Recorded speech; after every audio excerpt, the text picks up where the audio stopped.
17.R6 Les 70 palmiers d'Élim dans Exode 15-27. Que représente-t-il? Reçu le mardi 15 août à 20h50 à Z.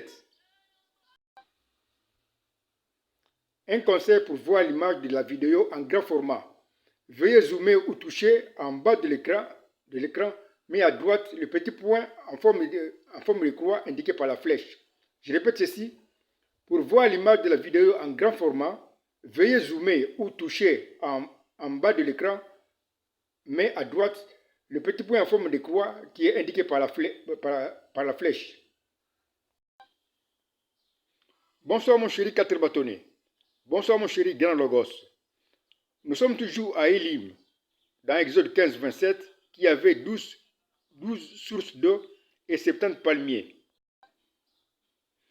Et j'ai démontré dans la vidéo précédente que l'épouse va se reposer comme Israël à Élim, dans le ministère d'un prophète Élie qui va ramener au temps de la fin, c'est-à-dire au 7e jour de l'Église, l'épouse à la doctrine des 12 apôtres qui étaient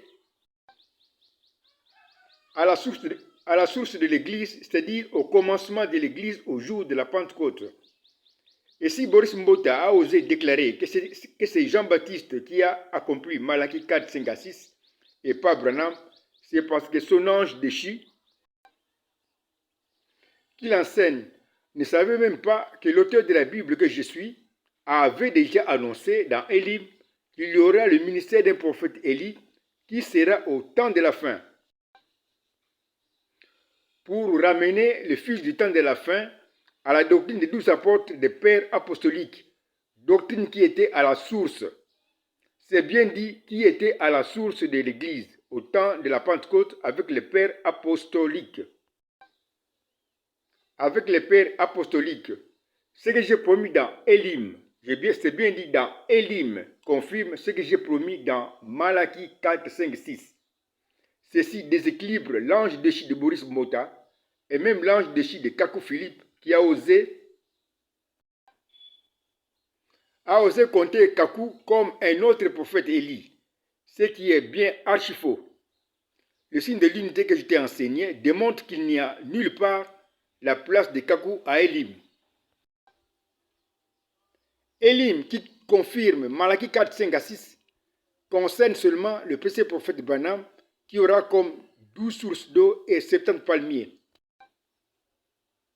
pour accorder un véritable repos du Saint-Esprit et la perfection à l'épouse qui va se reposer à Élim, c'est-à-dire dans, on dit bien, c'est bien dit dans le ministère du précieux prophète Élie Branham, c'est-à-dire dans le message du temps de la fin qui sera un double message. 1. Comme je l'ai promis dans Exode 16, 5, par une double ration de manne reçue au 6e jour, qui représente un homme qui sera un prophète Élie. 2. Comme je l'ai promis dans la loi du sabbat, dans le mouvement du peuple qui passe du 6e jour, qui représente un prophète Élie, au 7e jour, dans lequel vont se reposer ensemble Dieu et son peuple, avec son propre ministère de Fils de l'homme, mais qui va parler pendant le 6e jour, c'est-à-dire pendant le ministère d'un prophète Élie Branham, qui aura, comme à Élim, un double message pour l'épouse. 3. Comme j'ai promis aussi un double message par le manteau d'Élie qui retourne et qui représente le Messie que je suis, qui retourne comme ange du Seigneur avec une double onction, c'est-à-dire qui retourne avec les deux pluies du Saint-Esprit qui tombent ensemble, comme l'a révélé le précieux prophète Branham. Ce sont ici les choses que tu connais très bien et que tu peux démontrer très facilement en public. Israël va se reposer à Élim, qui a 12 sources d'eau et 70 palmiers. Or, je t'avais enseigné qu'avant d'arriver réellement à Élim, Israël l'a vu d'abord de loin. C'est alors qu'Israël, qui avançait vers Élim, a vu comme si les palmiers descendaient depuis le ciel jusqu'en bas sur la terre, comme on peut le montrer par un petit dessin. Nous voyons les nuages qui sont reliés à la terre par les palmiers. Vu de loin, Élim présente l'image qui montre l'unité du ciel et de la terre. Voici alors mon signe de l'unité dans ce cas. Dans le même endroit, c'est-à-dire dans le même Élim, il y a des choses qui sont bien différentes. Élim est l'image de l'unité du ciel et la terre. Le même endroit devient un signe de liaison ou de l'unité qui unit Élim et l'image de l'unité du ciel et la terre. Dans un mariage prophétique qui annonce quelque chose comme ci-après, nous avons maintenant un chemin qui montre l'unité d'Élim et de l'image de l'unité du ciel et la terre, par le même signe de liaison qui est le même endroit que nous avons placé entre parenthèses. Nous venons de trouver un chemin de prophétie que j'avais écrit dans ma propre pensée, dans ma propre langue. Avant la création de ce monde et des anges qui ne peuvent donc pas interpréter ce chemin qui montre l'unité d'Élim et de l'image de l'unité du ciel et la terre. Je continue à te rappeler que les anges sont en train de tout apprendre aujourd'hui, où j'ai dévoilé tous les mystères qui étaient cachés dans ma Bible, mais pendant le ministère du précieux prophète de Branham, prévu pour le temps de la fin, où sera un écrivain et dessinateur que je suis nommé Sadi Katerbatone, qui n'est même pas un prophète. C'est donc un exemple parfait qui montre que le précieux prophète Branham n'a jamais fait du plagiat, comme le déclare Torse Bombay, Boris Mbota, qui taxe mon précieux prophète Branham de faux prophètes. Et voilà que ce même Boris Mbota a eu l'audace de marcher en public sur ma photo de la colonne de feu qui me montre alors avec mon précieux prophète Branham. La vérité est que je peux inspirer un homme comme toi, qui n'est pas du tout un prophète, pour lui donner la révélation sur quelque chose, mais qu'un véritable prophète qui viendra va regarder avec un œil prophétique et compléter pour présenter cette même révélation à la manière d'un prophète. Le prophète qui viendra va présenter cette même révélation à la manière d'un prophète. C'est pourquoi je t'avais dit que si le précieux prophète Branham était vivant, il allait prendre ce que tu as reçu de moi et le compléter avec l'œil d'un véritable prophète. C'est pourquoi il disait toujours, quand Dieu te donne une révélation, cela doit être en accord avec toute la Bible depuis la Genèse jusque dans l'Apocalypse. Revenons alors à notre schéma de prophétie, qu'aucun ange ne peut interpréter parce que c'était un mystère caché dans ma pensée, sous forme de dessin, avant que je puisse créer un ange et ce monde. Voici notre schéma qui montre l'unité d'Élim et de l'image de l'unité du ciel et de la terre. Il y a un cas possessif dans ce schéma, l'image de l'unité du ciel et la terre. Or, je t'ai enseigné ceci en tant que l'auteur de ma Bible. Quand nous avons un cas possessif comme la main de Moïse, la parole de Dieu, la balle du chien, l'image de l'unité du ciel et la terre, les noms qui sont cités sont dans l'unité comme si après. Nous avons un chemin qui montre le mariage de la main et de Moïse. La parole est Dieu. Nous avons l'unité, la balle et le chien. Nous avons sur l'unité, l'image et l'unité du ciel et la terre.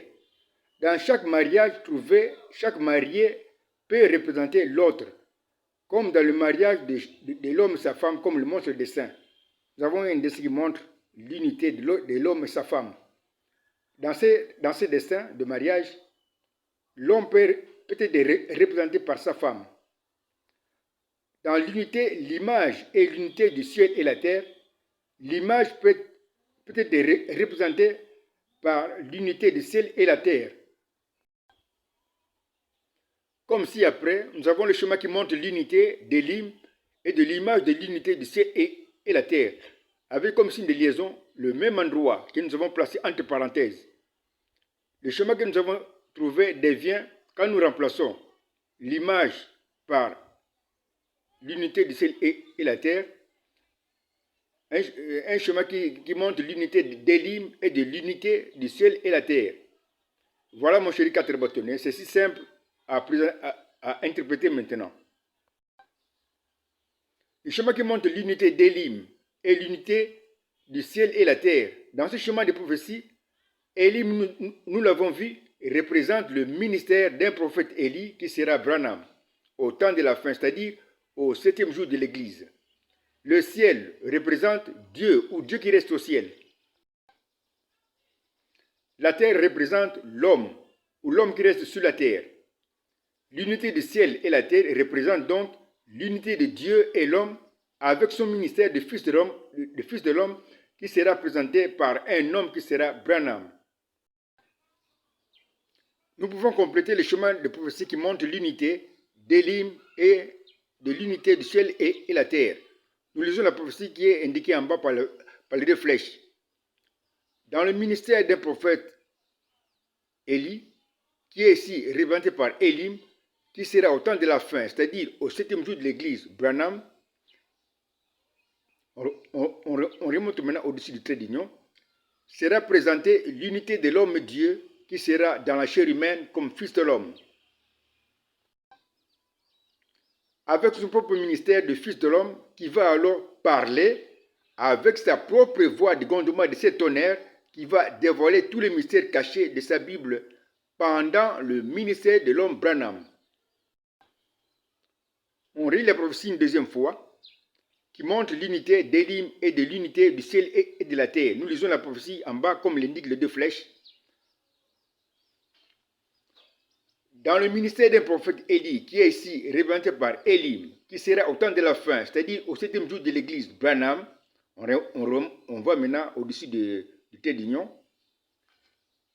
Dans ce ministère-là sera présenté l'unité de l'homme-dieu qui sera dans la chair humaine comme fils de l'homme.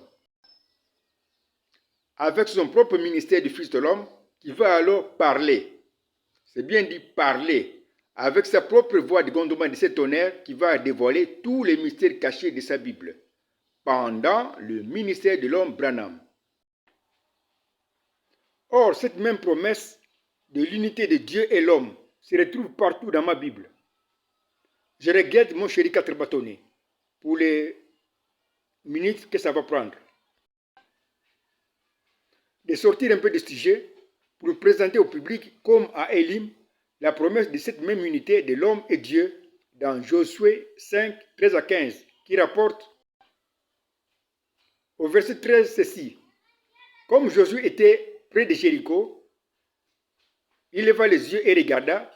Voici, un homme se tenait debout devant lui, son épée nue dans la main. Il alla vers lui et lui dit, es-tu des nôtres ou de nos ennemis?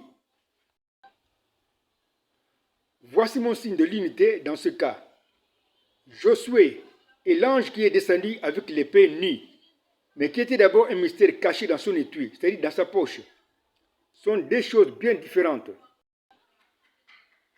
mais qui ont le même contact par la vie.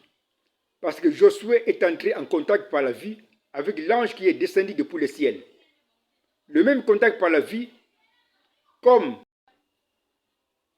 dans le cas de Moïse qui est entré en contact par la vie avec le buisson ardent, le même contact devient un signe de liaison ou de l'unité qui unit dans un mariage prophétique, c'est-à-dire un mariage qui énonce quelque chose, Josué et l'ange.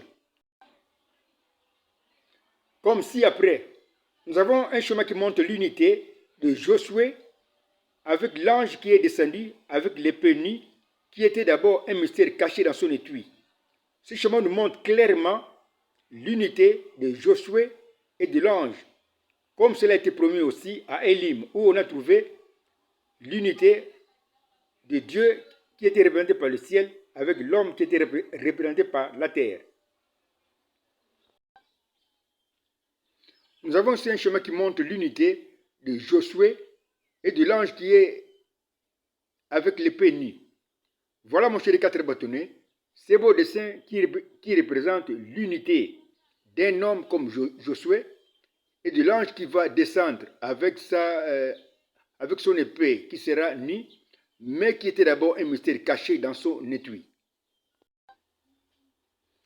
Dans ce schéma de prophétie, Josué représente un homme comme Josué qui sera au temps de la fin, c'est-à-dire au 7e jour de l'église, Branham.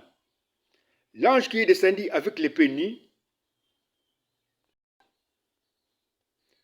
mais qui était d'abord un mystère caché dans son étui, représente l'ange qui va descendre, se reposer au 7e jour de l'église dans son épouse, avec la parole qui sera comme l'épée, complètement nue. C'est-à-dire, que sa parole sera complètement révélée ou ouverte, alors que cette parole était d'abord scellée avec 7 sceaux, comme l'épée était d'abord un mystère caché dans son étui. C'est donc ici Apocalypse 10, 1 à 7, sous forme d'image. Le chemin qui montre l'unité de Josué et de l'ange qui est descendu avec le pénis montre seulement Christ qui descend. Christ dans sa seconde venue, comme nous l'avons vu dans Dieu dessiné par Sadi 4 bâtonnets, que nous allons encore bien dessiner, après l'interprétation de Jésus celui qui suit, revient comme l'ange créateur des cieux et de la terre, c'est-à-dire comme Logos que je suis, qui va se reposer selon ce que j'ai promis dans la loi du sabbat, au 7e jour, dans l'épouse, comme puissance de transformation et puissance de l'enlèvement. C'est bien là exactement ce que j'ai révélé par la bouche du précieux prophète Branham, que Boris Mota, qui a blasphémé, traite de faux prophètes. Quel crime ici, mon chéri 4 bâtonnets. Nous pouvons compléter le chemin des prophéties qui montrent l'unité d'un homme comme Josué et de l'ange qui est descendu avec l'épée nue. Nous lisons la prophétie qui est donnée ici, en bas, comme l'indiquent les 2 flèches. Nous lisons en bas. Au temps de la fin, c'est-à-dire au 7e jour de l'église, sera un homme comme Josué, qui sera Branham. On remonte maintenant au-dessus du trait d'union, qui sera identifié ou marié à l'ange créateur des cieux et de la terre qui va descendre avec la parole qui sera comme l'épée, complètement nue ou ouverte, alors que cette parole était d'abord, c'est bien dit, était d'abord un mystère scellé dans les 7 sceaux, comme l'épée était d'abord scellée ou un mystère caché dans son étui. Nous retrouvons ici, comme je l'ai dit, exactement dans Apocalypse 10, 1 à 7, avec l'ange qui est descendu tenant un petit livre ouvert, mais qui était, je dis, c'est bien dit, qui était d'abord scellé de 7 sceaux. Nous avons trouvé un chemin qui montre l'unité de Josué avec l'ange qui est descendu avec l'épée nue, mais qui était d'abord un mystère caché dans un étui. C'est bien dit, avec l'ange qui est descendu avec l'épée nue, mais qui était d'abord un mystère caché dans son étui. Dans le même schéma, nous pouvons présenter aussi la promesse de l'unité de l'homme-dieu que nous indiquons alors par numéro 2. Comme si après, nous avons le schéma qui montre l'unité de Josué et de l'ange qui est descendu avec l'épée nue, mais qui était d'abord un mystère caché dans son étui. Nous lisons maintenant la prophétie qui est donnée en bas concernant l'unité de l'homme-dieu. Nous avons indiqué la promesse par le numéro 2. Nous lisons en bas, selon ce qu'indiquent les 2 flèches, au temps de la fin, c'est-à-dire au 7e jour de l'église, l'homme Branham, qui est ici représenté par Josué, et Dieu qui va descendre,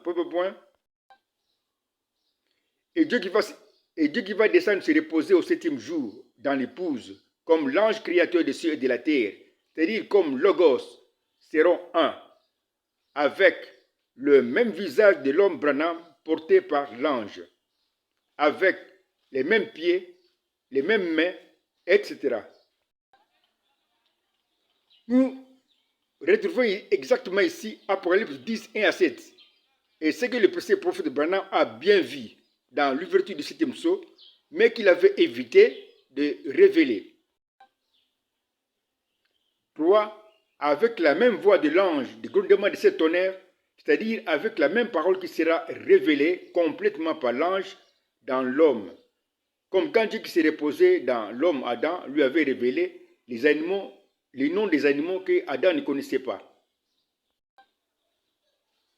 L'homme qui n'aura jamais, mais alors jamais en lui la plénitude de la divinité, et Dieu qui est la plénitude de la divinité, ont le même visage de l'homme, 2. La même voix de l'ange de grondement de ce tonnerre.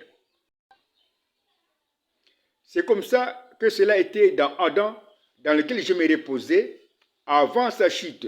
Je me reposais dans Adam et je portais alors son visage. Les animaux qui n'avaient pas le Saint-Esprit adoraient Adam comme leur Dieu créateur, qu'ils voyaient bien dans Adam. L'histoire se répète aujourd'hui où ceux qui n'ont pas le Saint-Esprit adorent Branham, l'homme Branham qui n'avait pas la plénitude de la divinité. Parce que je t'ai démontré le système que j'avais établi pour garder dans l'homme la même mesure du Saint-Esprit. Une portion et toujours une portion. Quel que soit le nombre de fois, moi qui suis la plénitude de la divinité, je vais entrer en lui par le remplissage du Saint-Esprit. C'est pourquoi je t'avais dit, il y a de cela plusieurs années ceci, le véritable signe du manque du Saint-Esprit n'est pas une femme prostituée, mais quelqu'un qui se dit chrétien, mais qui adore un homme comme Branham, comme son Dieu créateur. Si alors ce faux adorateur dépasse la limite dans cette fausse adoration d'un homme comme son Dieu créateur, il sera carrément disqualifié. Et sera ni vierge sage que je vais enlever comme épouse, ni vierge folle que je vais sauver. Il va donc rejoindre plus tard Judas et Corée avec Dathan, qui s'était levé dans le premier exode contre le prophète de l'heure qui était Moïse. Si Branham avait révélé qu'il avait vu à l'ouverture du 7e sceau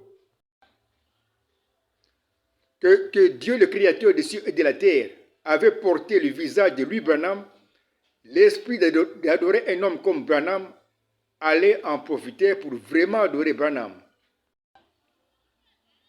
Ce grand mystère du 7e sceau ou du 3e pôle, du retour de l'unité ou de rencontre de l'homme et Dieu, comme cela a été avec Adam et Ève, va s'accomplir dans, c'est bien dit, dans chaque fils et fille de Dieu qui a cru au message du temps de la fin, qui ramène l'épouse à l'expérience qui était en Éden de l'unité de l'homme et Dieu. Dieu qui est la perfection va porter finalement le visage de chacun de ses enfants, qui sera alors la perfection faite chair. Chaque enfant de Dieu sera alors le plus beau entre 10 000. C'est pourquoi je t'avais dit un jour ceci, comme la femme aime la beauté, chacune de mes filles sera la plus belle entre 10 000. Et même chacun de mes fils sera le plus beau entre 10 000. Ceci veut dire qu'à la fête des noces, et même plus tard, quand je vais restaurer l'Éden, aucun homme, mais alors aucun, ne va croire qu'il y a un plus beau que lui. Parce que je serai la plénitude de la divinité et même la plénitude de toutes choses, comme la beauté, dans chacun, comme le dit Paul dans 1 Corinthiens 15, 28. 1 Corinthiens 15, 8 dit ceci, et lorsque toutes choses lui auront été soumises, alors le Fils lui-même sera soumis à celui qui lui a soumis toutes choses, afin que Dieu soit tout, c'est-à-dire la plénitude en tous. C'est pourquoi le précédent prophète Branham, qui avait évité de révéler qu'il avait vu dans l'ouverture du 7e sceau que le Créateur des cieux et de la terre avait porté le visage de lui, Branham, a quand même donné le conseil suivant dans le livre Révélation des sceaux, des 7 sceaux, à la page 588 et au paragraphe 393. Mais il y aura les les 7 voix de ces 7 tonnerres qui révéleront la grande révélation à ce moment-là. Alors je crois, nous qui, point par point, si nous ne les savons pas, si nous, point par point, ce ne sera pas divulgué avant ce moment-là. Mais ce sera révélé ce jour-là à l'heure où c'est censé être révélé, c'est-à-dire aujourd'hui. Pour toi, Sadi 4 bâtonnets, tu écris et présentes le signe de l'unité. Toutefois, nous présenterons avec mon signe de l'unité, mais après l'interprétation de Je suis celui qui suis, ce que le précédent prophète Branham avait bien vu à l'ouverture du 7e sceau, pour lequel il a donné un conseil. Le conseil continue. Alors ce qu'il nous faut faire, c'est d'être respectueux devant Dieu, de le servir, de faire tout ce que nous pouvons faire et de mener de bonnes vies chrétiennes. Ce que le précédent prophète Branham avait vu, l'avait changé, comme il le dit dans le livre Révélation des 7 sceaux, à la page 570, au paragraphe 261. Mais il y a un secret qui repose là-dessous. Frère Branham donne un coup sur la chair. NDE, note de l'éditeur. Gloire à Dieu, au plus haut des cieux. Je ne pourrai jamais plus penser de la même façon pour le reste de ma vie après avoir vu. Or, je ne sais pas ce que, je connais la prochaine étape, là, mais je ne sais pas comment l'interpréter. Ça ne va pas tarder. C'est bien le signe de l'unité dont nous parlons qui va donner l'interprétation de ce qu'il a vu et reçu dans une langue inconnue à l'ouverture du 7e sceau. On s'arrête ici. Ciao mon chéri 4 bâtonnets. Merci Seigneur pour ta précieuse conduite. Ciao mon chéri grand Logos. Ok, ciao. À suivre dans la vidéo 17R7, les souliers ôtés de Josué.